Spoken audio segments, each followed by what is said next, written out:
Hello friends, question number 98 discuss करते हैं 70th BPSC का। Dalton's atomic theory successfully explained, law of conservation of mass, constant composition, radio activity, multiple proportion.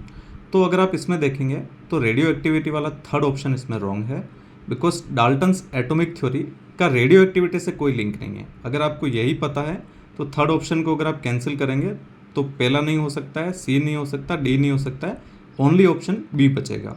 तो कभी कभी इस type के जो मल्टीपल स्टेटमेंट टाइप के क्वेश्चंस होते हैं वो इजी भी हो जाते हैं, बिकॉज उसमें से अगर आपको ये भी पता चल गया कि कौन सा रॉन्ग है तो आंसर तक पहुंचने में बहुत हेल्प मिलती है। जिसमें जैसे ये 4 स्टेटमेंट में से अगर आपको एक स्टेटमेंट के बारे में भी पता चल गया, जैसे यहाँ पर सी वाला था कि डाल्टन्स एटॉमिक थ्योरी के रेडियो एक्टिविटी से कोई लिंक नहीं है, वो अगर आपको पता चल गया तो आप डायरेक्टली आंसर तक पहुँच सकते हैं।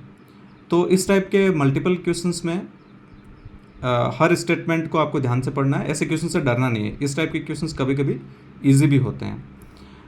एंड एक क्वेश्चंस में और डिस्कस करना चाह रहा था,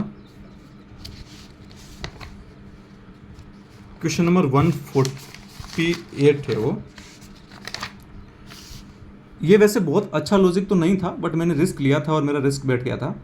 ये बोल रहा है कि गोल्डन एनवायरनमेंट प्राइज अवार्ड के बारे में बात चल रही है, तो रीजन ऑफ एशिया का बोला तो इसमें एक ऑप्शन तो आप हटा सकते हैं, गाना वाला, बिकॉज गाना अफ्रीका में पड़ता है तो एशिया का नहीं है। बट इंडोनेशिया, इंडिया, वियतनाम, ये तीनों ACD, ये तीनों एशिया में ही है।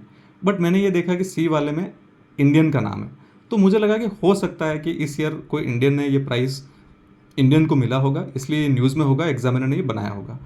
ठीक है, बोल सकते हैं, बहुत अच्छा लॉजिक नहीं है इसके बिहाइंड, बट हाँ बी डेफिनेटली आपको एलिमिनेट करना आना चाहिए, बिकॉज ये एशिया की बात कर रहा है, बी गाना वो अफ्रीका में है, तो बी तो नहीं होगा। अब इंडोनेशिया, इंडिया, वियतनाम, ACD में से रिस्क लेना था, तो मैंने सोचा कि ठीक है, आलोक शुक्ला इंडिया का एक ही नाम है तो इसी पे रिस्क लेते हैं, और लकीली ये करेक्ट भी हो गया था। तो ये रिस्की अप्रोच थी, बट ठीक है, मैंने रिस्क लिया और रिस्क मेरे फेवर में चला गया। तो कभी कभी लक भी एग्ज़ाम में आपका फेवर कर जाता है।